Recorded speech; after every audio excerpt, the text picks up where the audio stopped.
Matthew Lyle Show. I am your host, Matthew Lyle. Get used to hearing that name. It's my show, my thoughts, my opinion. Nothing else matters. So if you have facts or you have questions, you can bring them, but nothing ever says that's going to have any weight at all. I'm joined by the man, the myth, the legend, Buck Nasty, Michael Buckheister. How are you doing, man? This is the first show we have done in a while. Yeah, man, it's definitely been a minute, man. Basically since last basketball season, I think we've really had a chance to sit in front of a camera and talk. Yeah, that's really been it. I'll be honest with you. You're going to find out. We're going to talk about things I want to talk about. And I'm a big Kentucky fan. We did a show, I believe, before the Kentucky-Auburn Elite Eight game. They lost. I no longer had interest in doing that. Then I had my son was born a couple weeks later. And as you can attest, Mike, once that train got to rolling, here we are 6-8 months later, and we're back at it. But I have missed it. And I'm going to – it's ironic you have this weird brick wall behind you because you're the wall of the show. Like, I'm just going to be the voice and all that and the face and everything that makes it popular. But you're the wall because you're going to be the structure. And then you're also something I can bounce ideas off of. Right. That's why I'm here, Matthew. You're going to kind of rein in my rambling. So, if you're tuning in or whoever tunes in, basically what this show is going to be about is mostly sports, a little shenanigans that I tend to get into from time to time. Very little to no politics. We will never talk politics unless I decide we're going to talk politics, and then we may talk politics that day, Mike. But it's going to be sports. I'm going to try not to have it too narrowed down. Like I said, a huge Kentucky fan. Not going to try to make this a Kentucky show because so if you're not a Kentucky fan, feel free to listen. You don't have to be like, I don't like Kentucky, so I'm not going to listen to this. Come back in 5 minutes. Right. We might be on. Knowing my ADD, we will be on to something else. So come back in 5 minutes. So Mike, anything you want to say before we get into? Because on today's show, we're going to talk NCAA pay for play. Depending on what state you're in, gambling is now legal. Right. You've probably been doing it before, but it's now legal, which makes it even more fun. I'm not trying to be a stick in the mud. It literally is more fun. We're going to talk a little Kentucky. I have to. That's something. We're in the heart of sports season. Something I'm very passionate about, so we have to talk Kentucky sports. And then we're just going to dabble. We're going to hop in our car, Mike. We're going to hop in the Matmobile, and we're going to drive all around the world of sports. And we're just going to get into a bunch of fun things like that. Anything you want to say before we get started? Well, first thing, October has to be the best sports month in the entire calendar year. I mean, because you got basketball, you got hockey, you got college football in full swing, Major League Baseball, NFL. I mean, every sport is dang near being played in the month of October. It definitely is. And some of the women of the WNBA, I guess there was a really good WNBA finals. Who knew? Yeah. And they were upset that nobody watched. It didn't get enough coverage. And I'll be honest with you, I actually watched a little WNBA. It's not that bad. It isn't. But the problem is, when you start running into October, you're running into everything. You're running into playoff baseball. You're running in to get into college football. You're running into the NFL. You're running into NBA. You're running into college basketball talk. You're running into everything. And let's be honest, you're going to get prioritized very low on that list. And that's just called the free market, my friend. And I feel you. I'm sorry, but I'm not sorry. So, but you're right. October is the best. Because there's something special about the hope that comes with October. Right. Maybe more September in football, but in October, I think everybody in the NFL, or at least for the most part, probably 20 NFL teams still feel like they can make the playoffs. There's probably 10 college football teams that think they're in the hunt for something. College basketball is ramping up. NBA is ramping up. So you're right. September is very hopeful, but I think October is where it's really at. All right, Mike. Well, we're just going to use that. We're going to segue right in here to the NCAA. It's not the NCAA rule, but it pertains to the NCAA. It is California is the only rule that has passed. It is the California Pay for Play Act. I want to say that sounds like something fancy they would use to up its fanciness there. Yeah. Florida, other states are in line to pass it. Essentially, what this is, for the uninitiated, this isn't the colleges paying anybody. Right now, you're right. If you're a college athlete and you make any money off anything, it seems, the NCAA says, whoa, shut that shit down. And if you don't, you are ineligible. I.e., the Baylor kicker. He had a YouTube channel his sophomore year of high school, and they said, "Nope, sorry, you're making money." If you're a Louisville Cardinal fan, the reason Louisville's in trouble is because Adidas paid Brian Bowen, and Louisville didn't shut that down. Right. Well, California basically passed a law that said you don't have to pay them anything. University of Cal Berkeley, USC, UCLA, you pay nothing. Let's get this clear. These colleges pay nothing. But what these colleges also can't do is when a kid comes in and says, yo, bro, I signed with Nike, they have to get over it.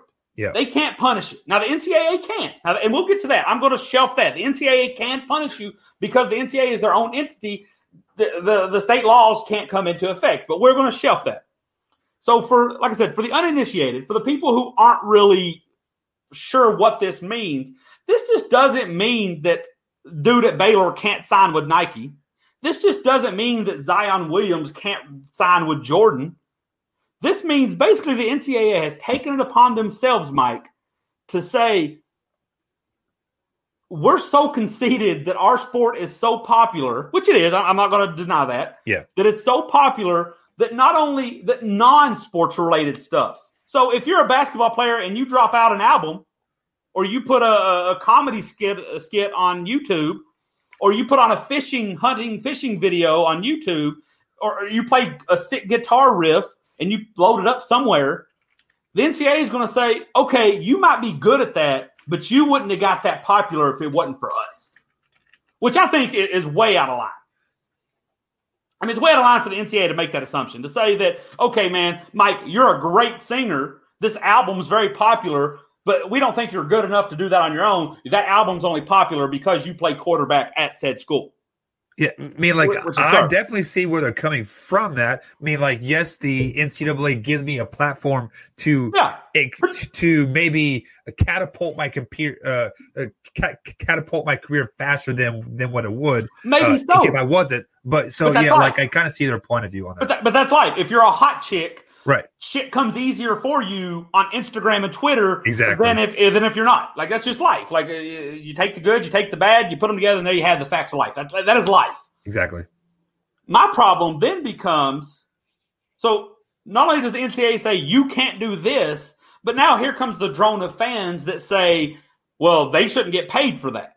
But look at all the other stuff that goes on to college. Well, first off, life isn't fair. So there's going to be, no matter what college you go to, there's going to be rich people, there's going to be poor people, there's going to be attractive people, there's going to be ugly people. That's just life. So, but if you're a cheerleader, Kentucky cheerleaders have came out and said, we charge X amount of dollars for camps. We charge X amount of dollars per hour for training. Why can't basketball do that? Exactly. You know, people may laugh, but this is a new thing, Mike. People play video games and get college scholarships for it.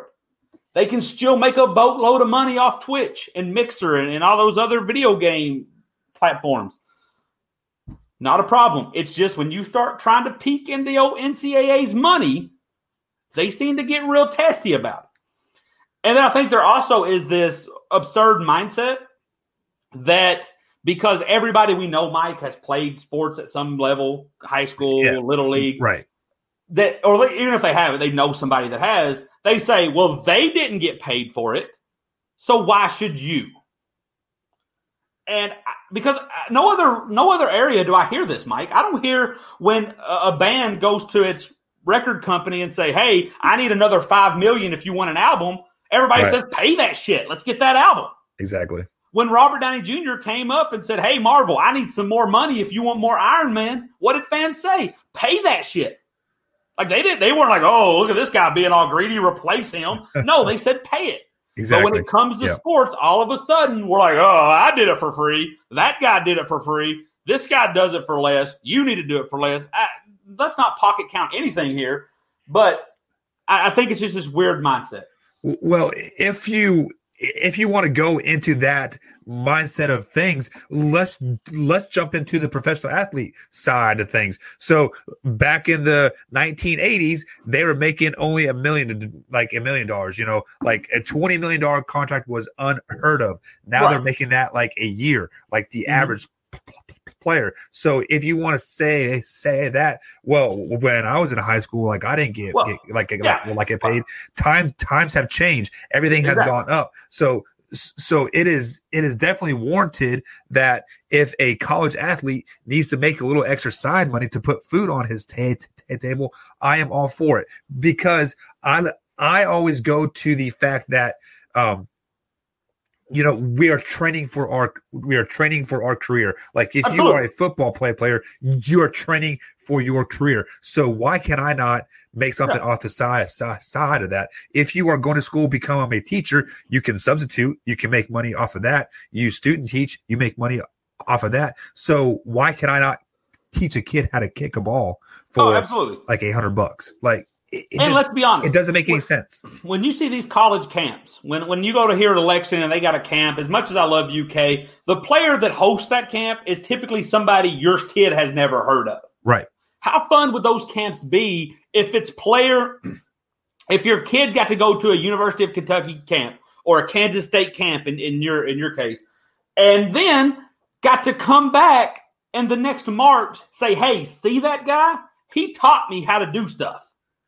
Not some guy that's in his 50s who was good once upon a time. Because let's be honest, as a Kentucky fan, as much as people tend to love tend to love Jamal Mashburn and Antoine Walker, your son does not know who those guys are. Exactly.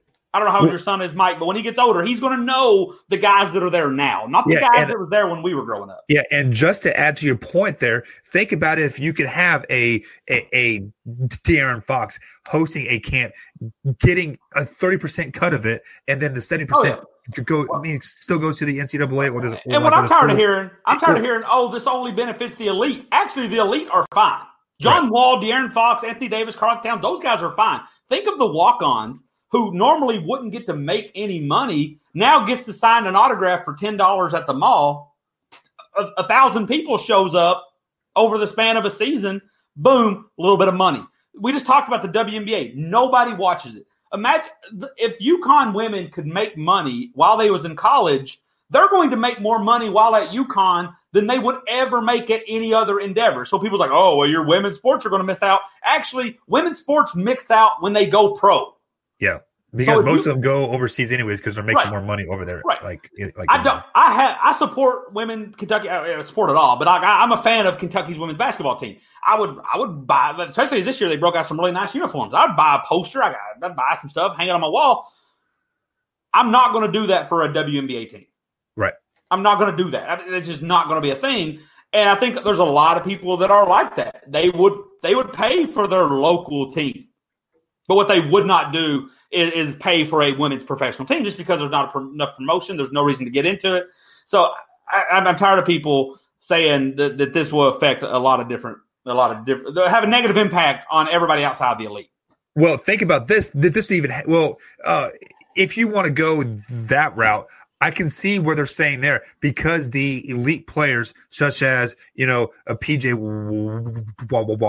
Washington, will stay in college longer because he can't afford to stay in college and like live a okay life. That will not only improve the NCAA brand because I want to buy that PJ Washington jersey because I know he'll be there for 3 or 4 years, that this will also make the NBA product that much better and more fun to watch because you've grown to a connection with PJ Washington over the last 4 years, seeing him in college up close and personal, following him on Twitter, on Instagram, Facebook, wherever you talk to these guys. And it just like everything it is like a snowball effect. So absolutely, if this guy's staying in college for 2 years because he can make $1,000 extra, like I said. Well, let me tell you what's coming around the corner that a lot of people know, but haven't just put 2 and 2 together.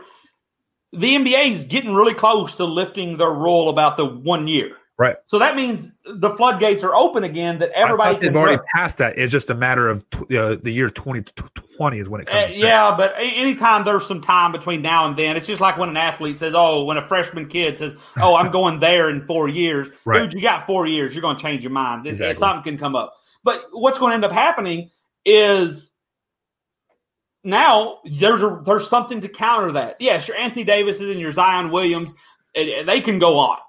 But what about the guys in between who would probably go and fail or probably go to the G League can now go make a little money at a major university? Because let me tell you what would be – you know what's better than going to Fargo, North Dakota and making $30,000? Going to a college campus and making $50,000. Exactly. That's the life. So I've made a reference earlier that this is not the NCAA's rule. The NCAA does not have to agree to this rule in any way, shape, or form. NCAA can say, negative, Ghost Rider, you're not getting in.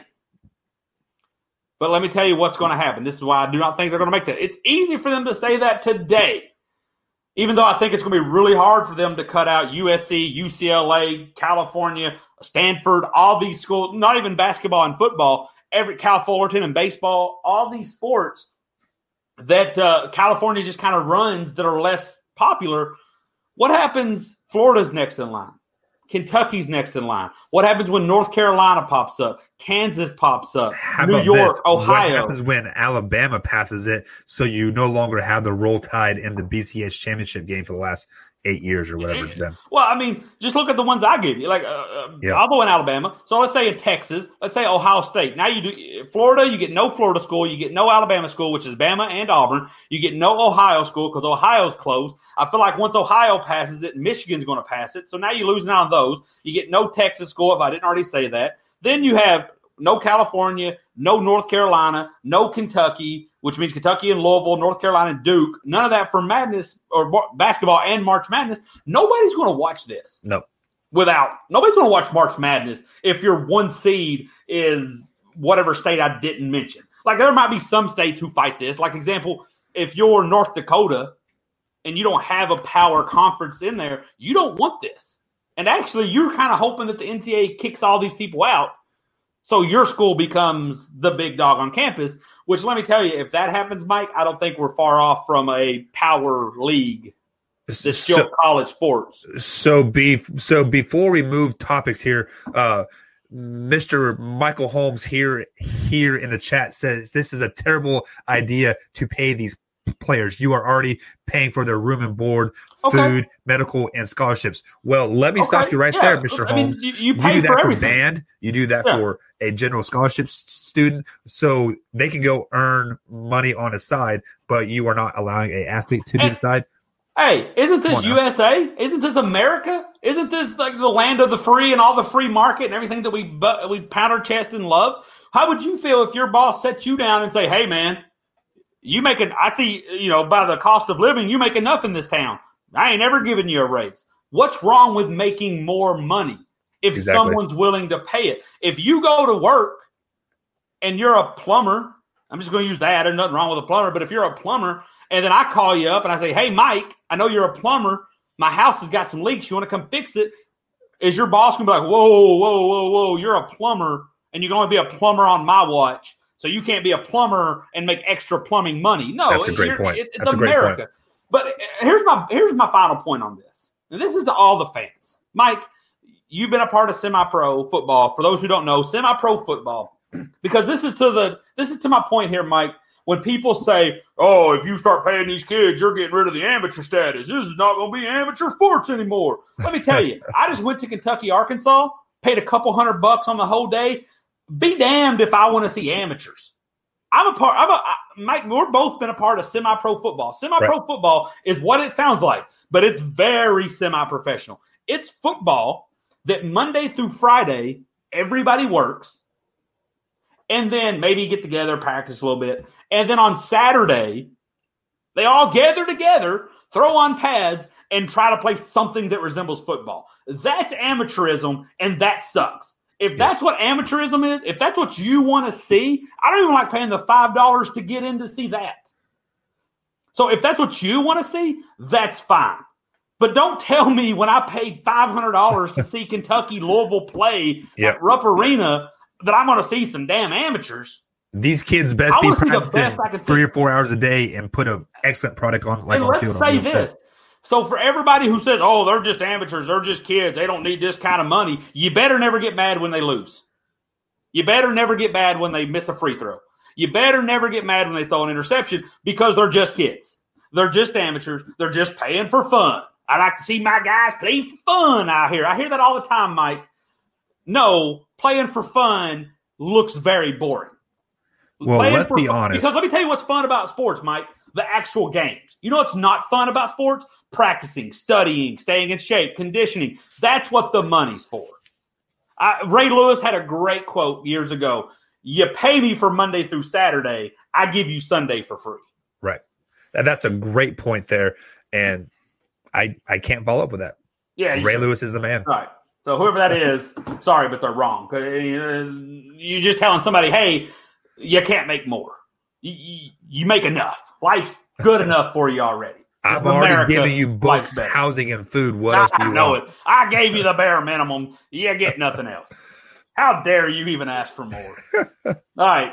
Speaking of sports topics, if you're in a state that's not like our guy who was being an old fuddy-duddy, if your state's not in 1950, then you're pretty close to passing this great law. No, it's not weed. Sports gambling. It's rampant, Mike. Have you partaken in the sports gambling? We won't tell you where we live, but we live in Indiana where they passed it. Have you partaken in the sports gambling? I have. Well, I guess you can consider it because I do the DraftKings thing where you make a new fantasy lineup like no. I'm talking about where you're like Team A is 6 points better than Team B. Here's my money. I have not done it in person, but I do it online. Okay, so online. Well, first off, everybody's like, "Oh, you do this I've been doing this forever." Well, now you don't have to go overseas, and you don't have to have some guy named Marty break your legs when you lose, right? Because the Williams guy last night took a knee or he dropped down on his butt instead of scoring a touchdown and didn't cover the spread. Whatever. I didn't have money on it. It's fine. Whatever. But I'm excited. I think it definitely adds excitement to the sport. Oh, yeah. As somebody who just has his select few teams, like those are my teams that I care about, and I could give a crap less about your teams, it makes every game interesting. Dude, the other night I was watching like Tulane and Arkansas State, and you thought it was the Super Bowl. Because it was just a thing of great. And I had like $5 on it, dude. But like if I won, it was going to be like $12.50 I returned. I just had to pay to keep playing. But my main focus is, A, it's great, and you should go do it all the time. DraftKings app, they don't sponsor us, but they should sponsor us. I'm going to pretend that they are sponsoring us. DraftKings, sponsor us. Great app. But anyway, it is a great app because I can bet on anything. I can make everything interesting. If I wake up and I'm like, hey, turn on a game, I can bet on quarters. I can bet on halves. I can bet on plays. I can bet on everything. It's just a quick way to make some money or go broke, depending on how good or bad you are at it, or lucky. A bigger concern is, why are states sleeping on this? I'm going to pick on one state in example, and draw a blank on the word here. I'm going to pick on one state, just one state here. And it's my old home state of Kentucky. Because they've really, this pay-for-play stuff that we talked about in the last segment, just kind of is a hat on a hat. And it kind of makes me see where they're at. They don't want to legalize the marijuana. They don't want to allow drinking at the stadium. They don't want to allow sports betting in their state. But yet, they're all about the bourbon and they're all about the horse racing. So if you were to tell me that in the Bible it says you shouldn't do this, and I don't ever want to do this, and it's bad, you're going to hell, hey, I'm cool. Like, hey, you got your morals, you live you be you, dude. But to sit here and say, hey, I don't believe in all this, but while you're here, come do a bunch of this, and it's really the exact same thing, I got a problem with it. What's your thoughts, Mike? Who are you talking to? Somebody got something lippy to say? I was just responding to the pay-per-play thing like earlier, but as far as Kentucky not allowing sports betting, it's like the state of Kentucky is already hurting for money as far as like tax wise and stuff like that. So, like, if you just do this bare minimums, take the blueprint that Colorado has laid out for everybody, legalize marijuana, have the you can bet there, etc. That state is literally paying back the people like $2,000 or $3,000 a year just from the sales tax from that stuff. So bunch of political stuff there, but I agree to an extent, Mike, because like you can't say on one hand if only we had ways to get this done. And like university, tickets are expensive at UK. And I think at Rupp Arena to buy a soda is like $8. Right. It'd probably be a little cheaper if I could buy a beer because there'd be enough people drinking beer that my soda might go down to about $3. Exactly. I just think it's this whole let's shield the public from doing this, and we could go down a million rabbit holes, Mike. But sports betting, because sports betting for a sports fan is probably, to me, takes more talent and less luck than sitting at a slot machine. Right. Because I know, and you don't have to be a genius to be able to count cards. I know, hey, Alabama doesn't do good against this.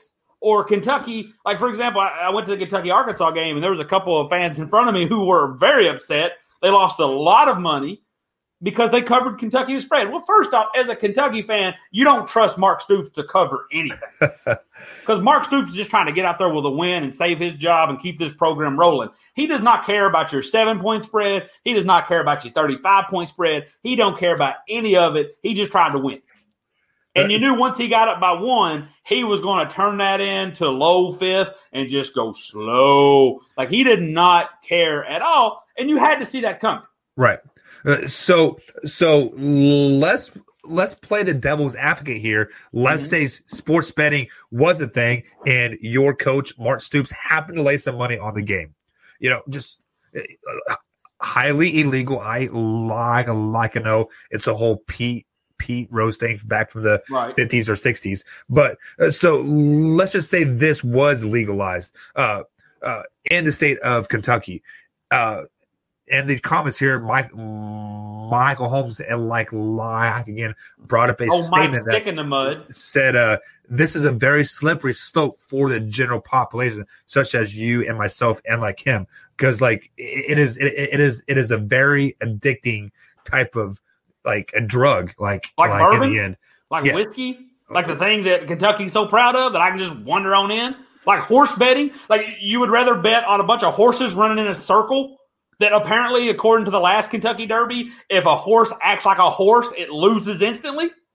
Like, you mean all that stuff? All the stuff that's perfectly legal? Yeah, I don't care about that. But the moment you want to put an educated guess or you want to put some actual homework and make a little money off of it, no, we don't got time for that. Like, what? I mean, like, I definitely hear everything you're saying. And, like, I think horse racing is more of like an addictive gambling thing because you've been drinking since 8 o'clock in the morning and the main race until 8 o'clock at night. If I'm not mistaken, I think there's look, I'm not a horse racing guy. I know very little about it. I don't even go to any derby, but isn't that a very corrupt sport? Aren't there like no committees overseeing that? You're worried about Mark Stoops. Well, look, Mark Stoops has got enough on his plate to go bet can his team cover Arkansas. He got that big old $10 million a year contract. He got to keep floating. He ain't going to worry about no scratch offs or no cover and spread because sports is very hard to control when you got 50 different people doing 50 different things. Yeah, but as far as a committee and horse racing, like I don't think there is. I think there's each state. Horse racing, yeah, but during the Kentucky Derby, if you want to flash back to like that, you did see a group of like 5 or 6 people in the office watching the tape because a horse ran to the right. A horse did a horse thing. So a horse, you know what that horse did? So there obviously is some type of committee. Yeah, the horse saw something. A horse was being chased by other horses and said, "Hey, let me cut this other horse off," and it lost you a bunch of money. But that's fine. That's not a problem. Okay. I mean, as long as I just say let's play on a playing field. If you're all high and mighty and say that's all gambling, that's a problem. Then shut down Vegas. Shut it all down. But don't just stay here and be like, oh, let's keep that going on. But when you want to put your sports knowledge to good use, pump that brakes. Yeah, I mean, like, would you like? I'm asking this question because like I've only lived in this area for 3 years now, so like I'm still pretty ignorant to the horse racing scene. Do you think horse racing would be as popular though if you weren't able to bet on the games or on the racing? Well, I mean. You got to ask yourself, Mike, and like I said, maybe I don't know enough about it either, but it's one day. It's like one weekend. It's Oaks, and then it's the Kentucky Derby. We're still going to take time out of our day or of our year for that one weekend. Right. Like, for that. I mean, now if this was the Kentucky, if we had Kentucky Derbies every Saturday, that's obviously going to take a hit. But it's one weekend. It's one weekend where most people don't even know what the hell's going on. They just go, they just dress silly, buy big expensive hats, they drink, and then they just throw money on random things. Yeah. I mean, because look, let's say this. Look at all the entertainers and athletes and all these people who have way busier lives than most of us will ever know. They can carve 2 days out of their schedule to come to the Kentucky Derby. Don't you think you can do that too if you can go bet? So I have a strange question here, though. So since gambling is technically illegal in the state of Kentucky, how can we bet on the horse like the Kentucky at the Kentucky? I don't know. You have to ask the old higher ups better than that because I don't know. I mean, I'm sure it's hey, what happens on May 2nd stays on May 2nd. It's something. I don't get into it. Like I said, I'm not even a resident of that state anymore. I just hate seeing all the stuff that they go through. And then they're like, where's all this money we could be making? And they're complaining because Indiana knocked it out the park. Their first month of what's like $15 million or something like that? Yeah, just local. And Kentucky people are flooding over. So I'm good with it. Only slight inconvenience it had on me is I went to Kentucky to visit family this weekend. And when I woke up on Sunday, because the app didn't recognize me being in Indiana, I couldn't make any bets. But I got my happy ass home. I got my happy ass home, and I bet on my teams. My man Matthew Lyle could have lost $100. Could have. Thank you, Kentucky. Kentucky could have just made $100 off me. Maybe fix that pothole y'all got lurking all over the place. Jeez. Can't even go downtown without getting new tires once a month. I can't even go downtown without paying $8, man. That's you can't. And don't try to park and take your license plate off like I do from time to time. All right, Mike. Well, let's talk. Let's stay in Kentucky. Let's go in there. This is probably where, if we have any viewers, if they hadn't checked out already, if old Mike Stick in the Mud ain't bounced yet, he probably will off this one because we're going to talk about our Kentucky. I'll be talking bad about my man Michael Holmes over there. I don't know who that is. He's my boy. All right. Well, no fun. He's in the no fun zone. So I'm a Kentucky Wildcat fan. You're going to talk about it a lot. A little disappointed in where we're at in the college football season. We're struggling. We're down to our not one, not two, not three, but fourth string quarterback, which happens to be a receiver. Mike, I know you too dabble in the Big Blue madness, the Big Blue Nation. What's your thoughts? Quickly, we don't have to spend a whole lot of time on this, but what's your thoughts of the 6 weeks that we've been conducting in Lexington? It is definitely tough because this year quarterbacks on all level are just taking hits, and they are. The SEC. If you're not Bama or Georgia, I don't know if you've had a quarterback more than 1 week. Right. I mean, it's just like it's tough, but with the expectations of Kentucky fans that because that's like the past 7-3 or. Last year was 10-3. Last year was a 10-win year. Yeah, how dare you forget it, Mike? Right, but so like the expectations were so high, and you had touchdown Terry. He was coming back, and who else was there? Their tailback, what's his name? Benny bounced, but we brought AJ Rose back. Yeah, so and then he was back. So the hopes for Kentucky were so high. So when you have Lynn Bolden in there now, it's kind of depressing a little bit because the hype was so great around this Kentucky team. Mike, we said this on a previous. We talked about this on a previous endeavor we once did. You may selfishly plug that later. On a show we once talked about that. In Mark Stoops' chapter 1, when Mark Stoops first got here, I thought he did a good job of going and tell people, hey, come be a starter at Kentucky. You can go sit on the bench at Alabama, you can go sit on the bench at Ohio State, or you can come be a starter at Kentucky. And that panned out to some decent results. We saw it last year go to that 10 wins. But I thought even last year in recruiting, he got to a point where he was like, yeah, you can either go sit on the bench at Alabama or you can come sit on the bench here. Well, that becomes not as easy of a decision. If I'm going to sit on the bench, let me get a championship out of this. Yeah, exactly. Let me get that ring. So I thought last year was a great year, but I thought last year and this year was years that wake me when they're over if it's good news. Because I thought if he could go last year and this year and win 8, 9, 10 wins, and basically say, look, guys, this is sustainable, then guys would be like, Well, that is a pretty good place to go and develop. That's a pretty good place to go sit on the bench. That's a pretty good place to sit behind other great guys. Because we have a really, really good recruiting class coming in next year. We do. If we can hold it together. If we collapse, if we collapse, go 4-8, those guys might be like, it's not as fun as I thought it was going to be. If we can hold this together, get 8 wins where they're like, okay, that's some stability. That's something. Because even what 8 wins tells you is we're still good, but we'd even be even better if you were here. Exactly. And if we can send that message, like, hey, we're going to win 8 games without you. But, man, if we had you, 10, 12. And I think if that's the message we can send to recruits, we're fine. If we start sending a message where you're looking needy, please, please, please, I need you, we got to have you, we're horrible without you, that's going to start running some guys off. So I'm a little nervous. But I have faith, Mike. The back end of the schedule is looking pretty rough. And like I said, I don't want to bog it down too much with Kentucky talk. But if we can pull this out, if we can grab a couple wins, I think there's still hope. I think Lynn Bowden's that dude. As long as they treat it like he's an actual quarterback. Yeah. They line him up in this wild card stuff where you just dives all day. That's not going to work. Teams are going to load the box. You start saying, hey, this guy's got an arm. You start going 5 wide, letting him throw stuff, run around, hit the gaps.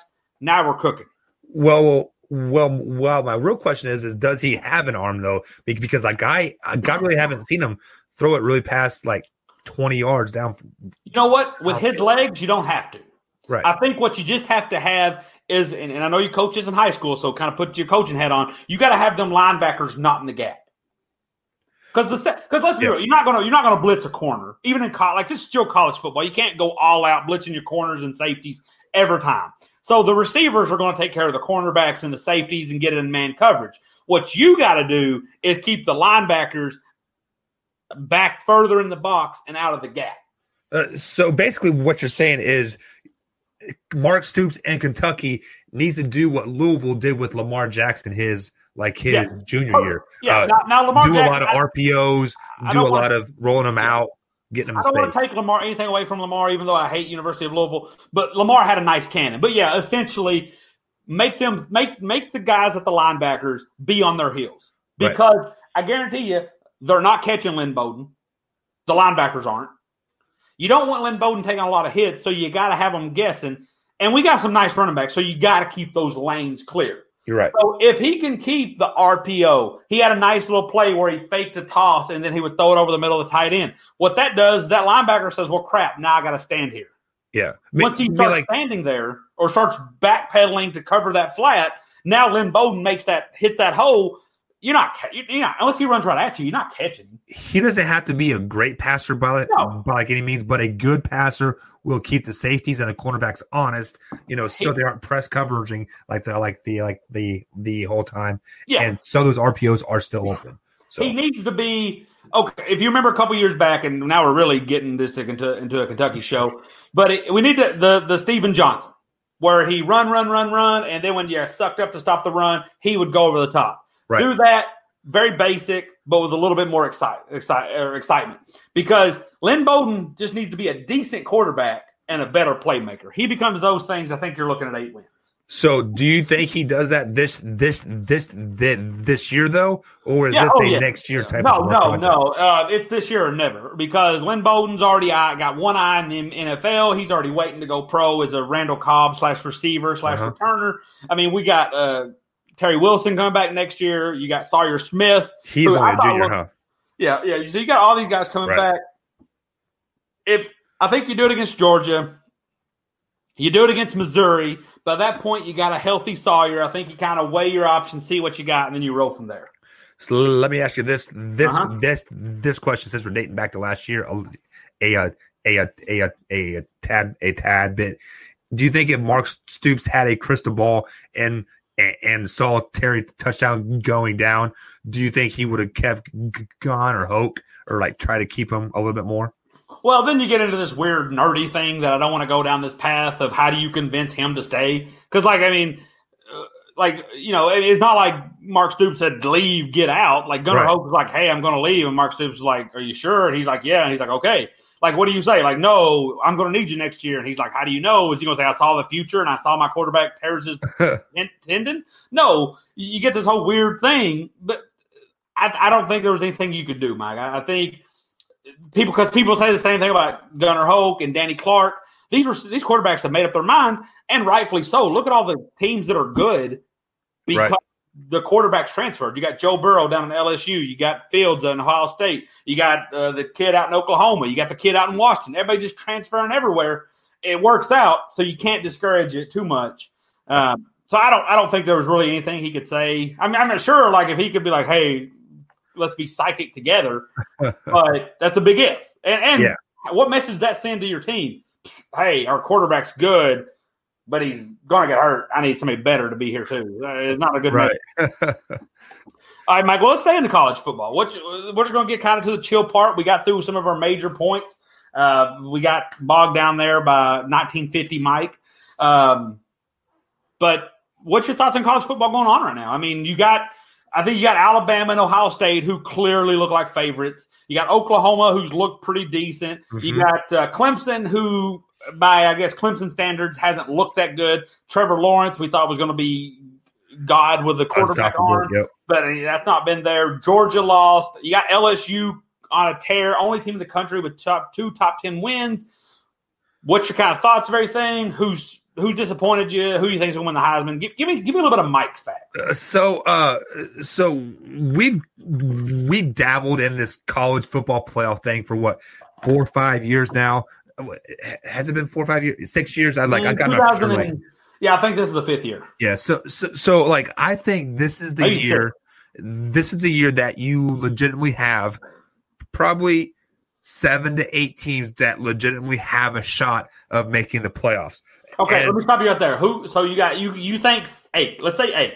So Bama, Ohio State, LSU, Oklahoma are the 4. I think everybody's Clemson. That's the 5 that I think everybody's fighting. Right. Who's your other 3 that you haven't given up hope on? Who's the other 3 that you're like, watch out? Florida is still kind of that wild card team. Like, you're not for sure what Florida team's going to show up from week to week. Is it going to be the Florida team that went toe-to-toe with LSU for 3 quarters, or is it going to be the Florida team that we saw week Georgia versus Florida State? So, like, that's kind of the wild card team right there. I really like Oregon, even though their schedule is pretty much crap at this point. But they did play who is it, Auburn, earlier this year, and yes, they lost that game, but I still think Oregon is still a pretty good team. And you have to look at Texas too. Yes, Texas did lose 2 losses. Yeah, but you have to look how strong the Big 12 conference actually is from top to bottom. Yes, they are not getting the recognition that the SEC is. No, they are not. They're not. But you have to look at the Iowa State team that they're getting ready to play this week. I believe it is. Iowa State's a very underrated, very, very solid team. Oklahoma is a very solid team, clearly. Texas Tech, they are up and down, but they can beat you any given day. Like, you let them, they're kind of like the Kansas City Chiefs of like this last year. You have to outscore them over and over and over again. But a surprise team that a lot of people are forgetting about is Iowa too. Iowa is still a very, very solid team too. I believe they're ranked 12th right now, if I'm not mistaken. So the fact is, and I'm just going to be honest, I think it's a 5-team race. The 5 teams I've gave you undefeated. 3 of those, in my opinion, are going to finish out undefeated. I don't know what 3 that is. I just think there's some softness on the schedule. There's some momentum. There's some powerhouses at the team. 3 of them's going to go undefeated. Yeah, well, that's kind of given. Then you have Georgia, who, yes, they lost South Carolina. No, that is not a good look. But I think they are the most capable of climbing their way back in because they get to go through the SEC championship. If they continue to win out, they will go to the SEC championship. They get a chance to beat LSU, Alabama. They can pull that off. They're naturally going to be in. But I don't see this being more than a 6-team race. But, I mean, 8's not far off. But, Mike, let me ask you this. 2 SEC teams, we've been there. 3 SEC teams. Is that enough to make this go 8 teams? I think at some point, it simply has to be because, I think you at what point do you get tired of seeing Alabama, LSU, and Georgia and the college football playoff year after year after year playing each other for the second time or possibly third time in a season? It is. I don't think it is a good look or even a good parody at this point. So if you consistently are rewarding SEC teams over and over and over, you are not going to get good players to go back over to Stanford or to USC or to Michigan because they all want to. Go ahead. I get that. I'm an SEC fan, so I'm cool with whatever. I like the dominance. I find it interesting. But what you're going to get, at least in my opinion, is you're giving more shots to the same. Because if no one else is rising up their play, if the Pac-12 is still the Pac-12, if no one else is getting better, then what that does is, let's say, for example, this year was an 8-team playoff. Well, I'm willing to guarantee you're getting 3 SEC teams in it. Well, yeah. I mean, if it is an 8-team maybe even playoff, 4 on a bad year. Well, four would be pushing it. Yeah. But I mean, look, we've seen the Pac-12 go to crap. Yeah. Let's say Texas goes back down. Texas struggles. Because if you look at, I know you're talking about a tough conference top to bottom, but really what does the Big 12 bring on a top 10 stand? It's Oklahoma and Texas this year. If Texas was to be obsolete again, now you just got Oklahoma. The Big 10, Michigan's really struggled. Ohio State's been nice and Wisconsin's been nice. So maybe in an 18 playoff, those 2 teams would be guaranteed in. But look at the ACC.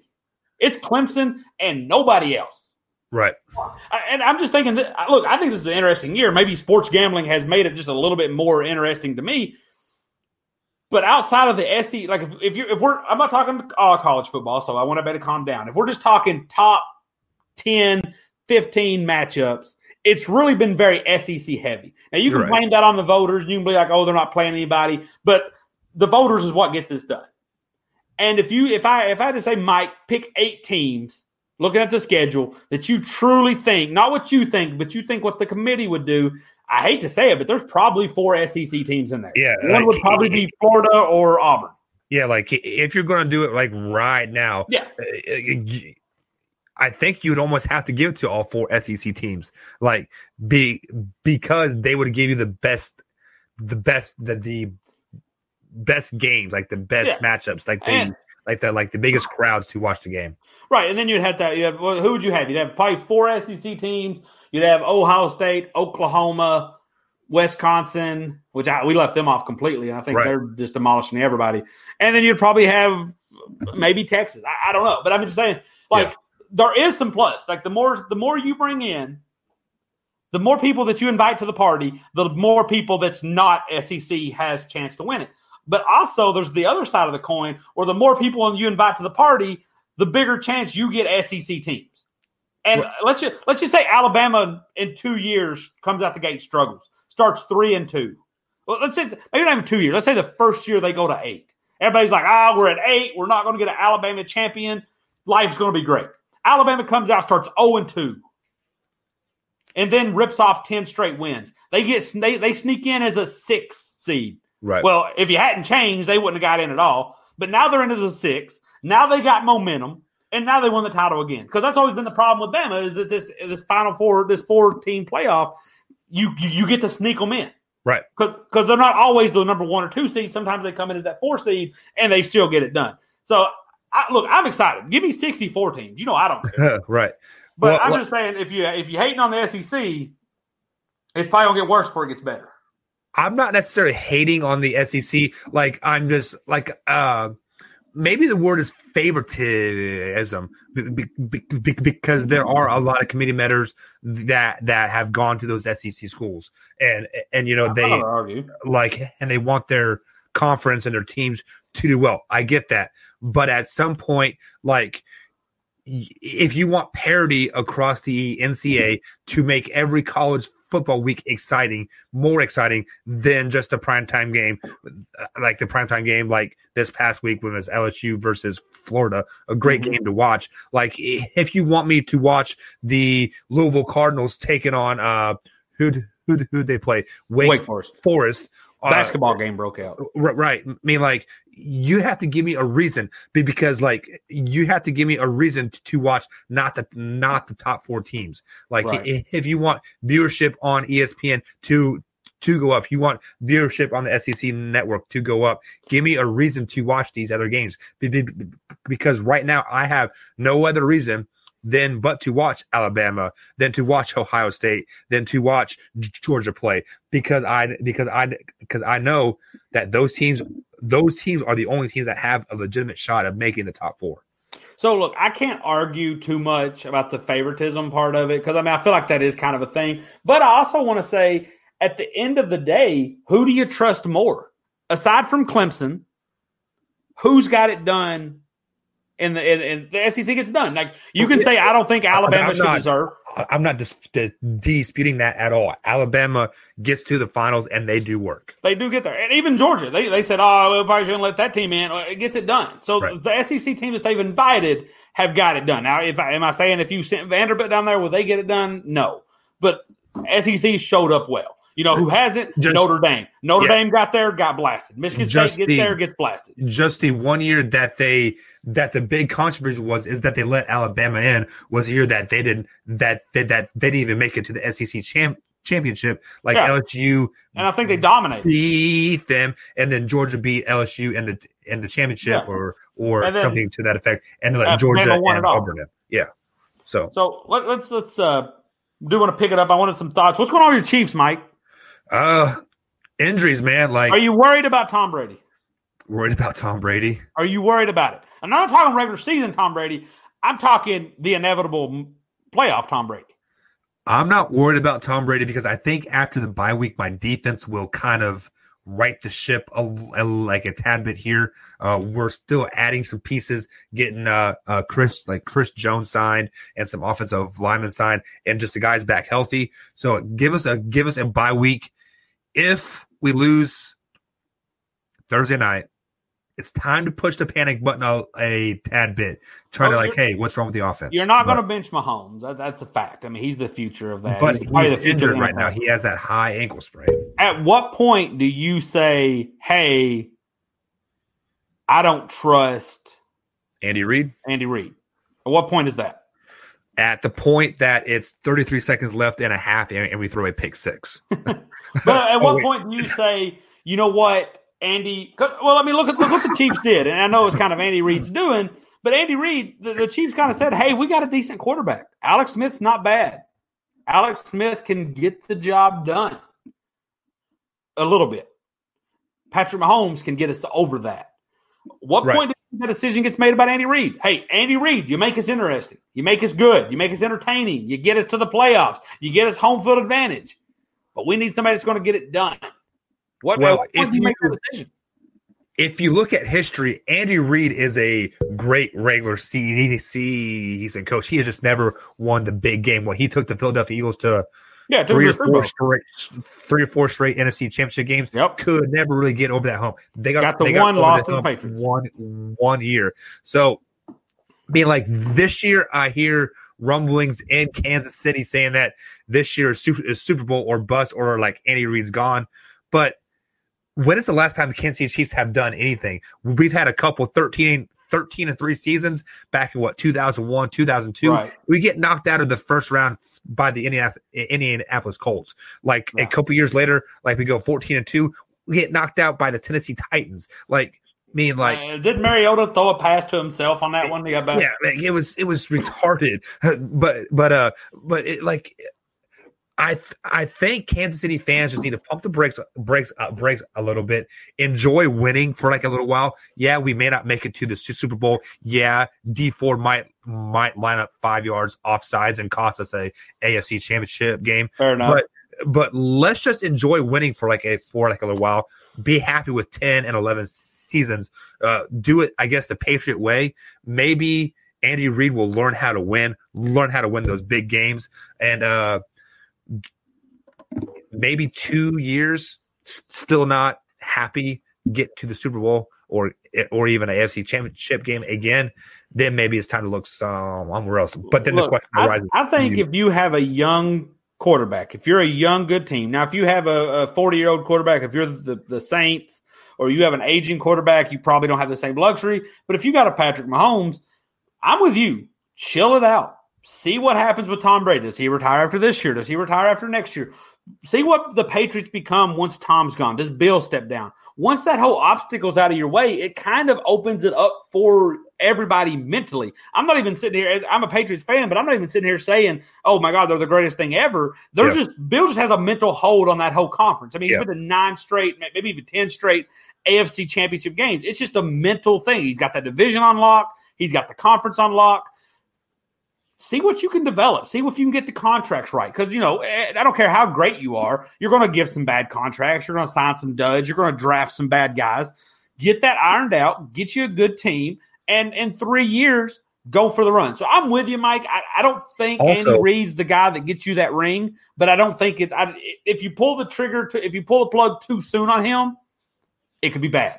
Yeah. Also, let's think about this from a money standpoint here. We've seen Jared Goff sign a $120 million contract. Oh, Mike, you know how I feel about signing quarterbacks to big deals because you're giving all your money to one guy. It's not even a guy like Patrick Mahomes. You said this year he's clearly not 100% healthy. Right. He's clearly not in the right state, and it's not working. So can I be selfish and say I want a mediocre season this year from Patrick Mahomes, mediocre season next year from Patrick Mahomes, so when contract's time's up, we can give him mediocre money, and then he can make a hell of a run? You know what? I'll give you half. Can I give you half of that? I'll give you mediocre this year, but you got to watch Dak because Dak has played far below Patrick Mahomes in my eyes over his career. Now, I know he does have some success, but he's not on Patrick Mahomes' level. And he's struggling right now. If they struggle, if they have an 8-8 season and he still gets big money, then there's no way escaping it. Right. I mean, Patrick Mahomes, you just might as well get the best out of Patrick Mahomes and hope that you get a new because he's a quarterback. He's good at it. He's great at it. He's cutting edge. He's the future of the position. I don't care how bad he does. He's going to get money. Yeah. Well, I was on a different podcast about a month ago or so. And again, this guy brought up a great point. And I'm going to reiterate his thoughts here. You can have a NFL salary cap and then you can have a quarterback salary cap.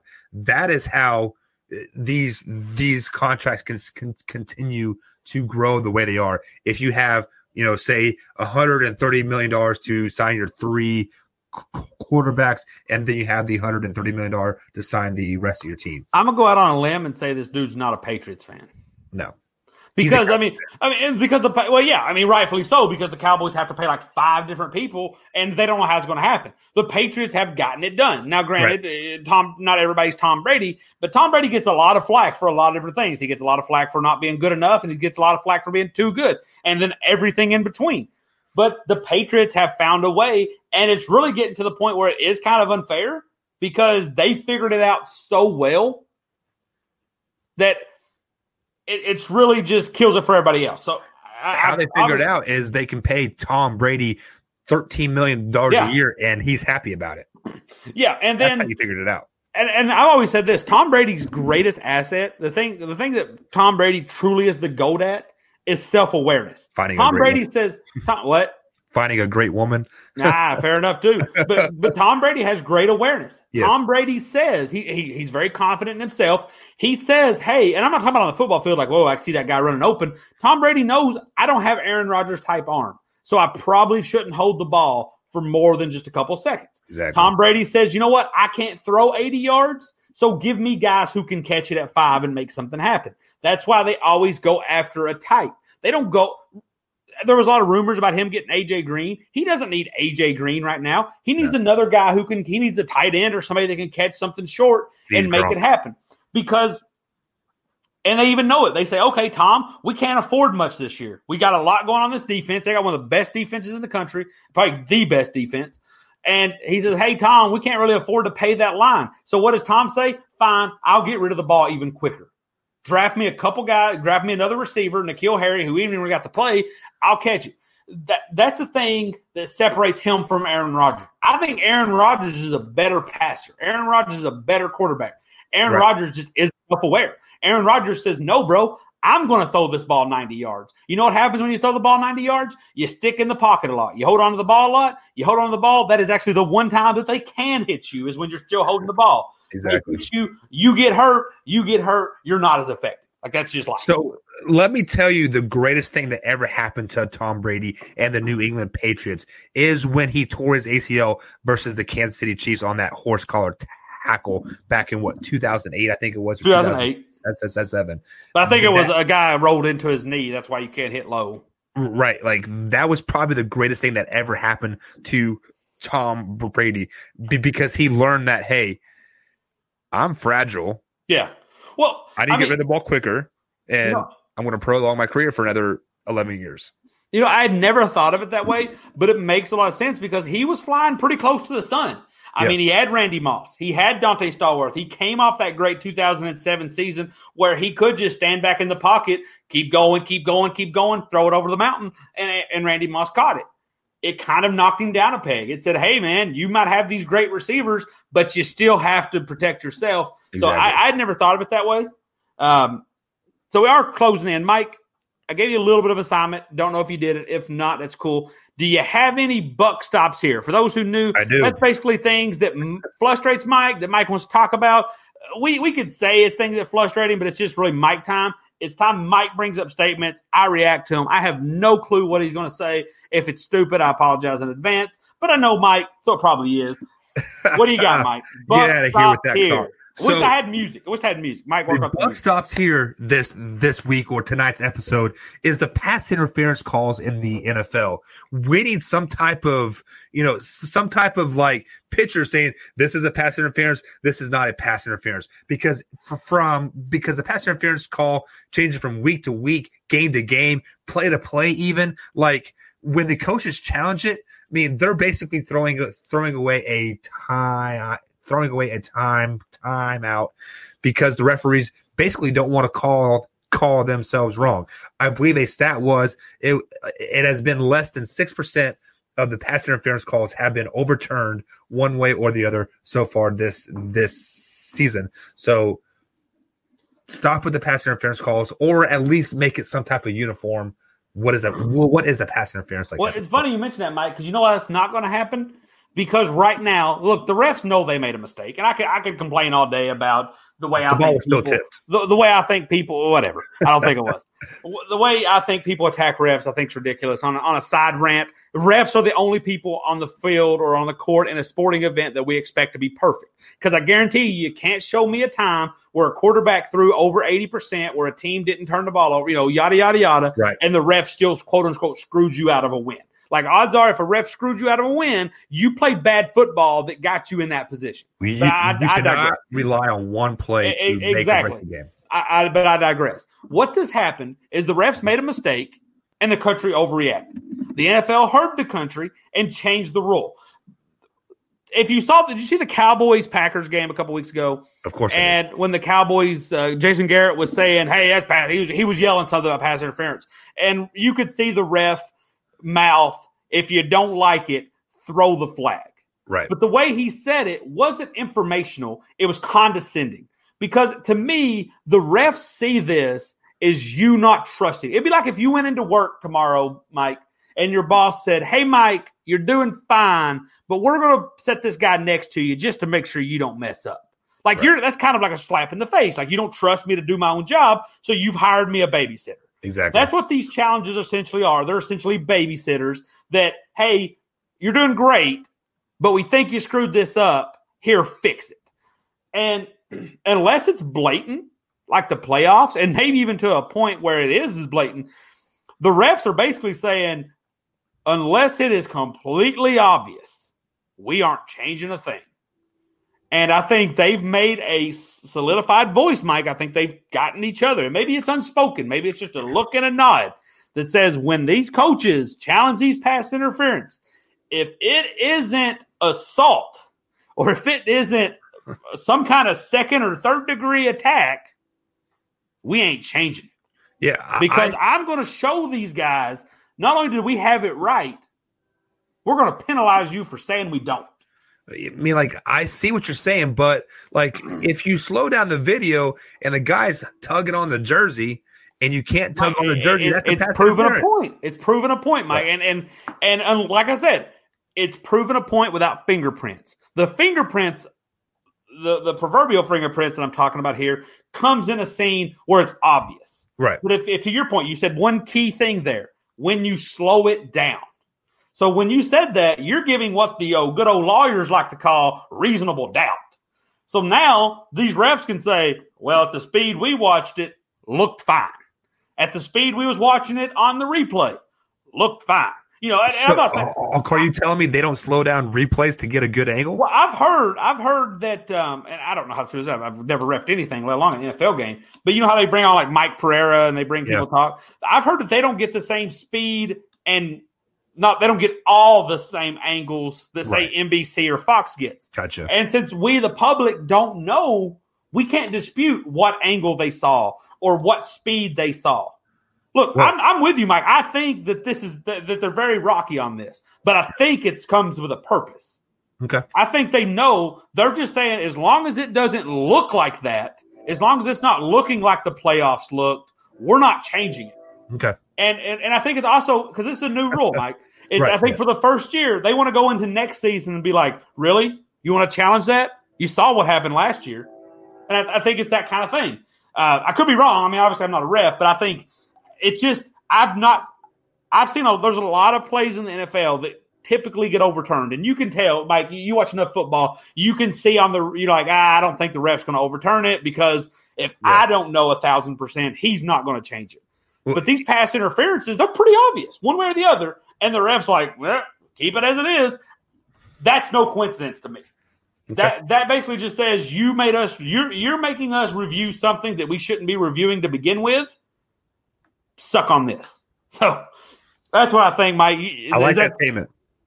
I think that's what it is. Sounds very stubborn. Sounds like what I would do if anybody questioned my authority. All right, we're getting ready to wrap it up, Mike. This was our first show. They'll go all over the place. I'm just kind of thinking some closing, entertaining. I'm a big movie fan. We can talk about. I know you're not a big movie guy, Mike. Are you going to go see this Joker movie? That's really good. I've been back and forth on it. Go see it. Everybody that I've seen post about it says it's really, really good, except for one person said it's really, really, really, really bad.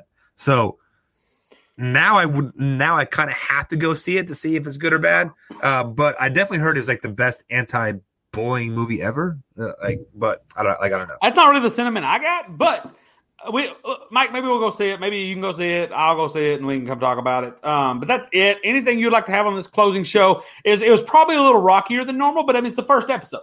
Because the first episode of sports shows, you don't know what to include because it's not like we did a show last week and be like, okay, we talked about this last week. Let's build on that. Like we could literally talk about anything. We could talk about the 96 Bulls. Yeah. Because there's no starting point. So we gave you a calibration. We gave you a starting point. We gave you a baseline. We'll build from that. And let's be honest with them, Mike, as much as we should, and we'll try to be some kind of continuity on this, we might do a show a week. We might do 5 a week. We might do 3. We might do a 2-hour show. We might do a 20-minute one. Yeah, that's just the brain and that's just the look in the brain of Matthew Lyle. But first one's in the books. Any closing thoughts? Yeah, guys, just if you do see us live here on the Facebook page, be sure to go ahead and comment below. And if it's a warranted comment, I will bring it up to Matthew as he does not see the comments. Only I do. So make sure it's worthwhile. So Josh Stump, get your proxy app server. I just say that. Calm down, Stump. Yeah, so out on that one, I was going to say something, but I forgot. Mike's the man with the plugs, share, like, whatever. But I'm out. We'll see you whenever we see episode 1, Matthew Lyle Show. Don't be a stick in the mud next week. Have a good night, guys. All right, man. Good stuff.